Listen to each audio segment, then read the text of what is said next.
How to make a resume on Google Docs in Google Drive. So if you want to make a resume on Google Docs in Google Drive, then what you need to do is just open up your browser at first, go with the upper right, which has that Google application, and scroll down, go with the Drive option.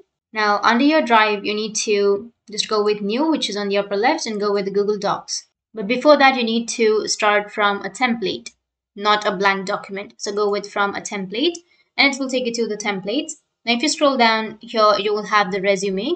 So in my case, I have 5 resume templates. You can simply choose any template that you're comfortable with. So for example, I'll be just choosing the 4th one. Once you click on the resume template, then you'll have this kind of interface. You just need simply enter your name right here. Once you enter your name, you need to go with the specifications. Like if you are an industrial designer, you can keep it as it is, but if you're not, you can simply remove that and add another thing. And you need to go with your skills. You can add your skills and then your experience, your company name, location, and your job title and everything, and your educations, the degree that you've taken from, and your awards and everything. And in this way, you'll be able to make a resume on your Google Docs in Google Drive. And if you have any questions, feel free to comment below. Thanks for watching.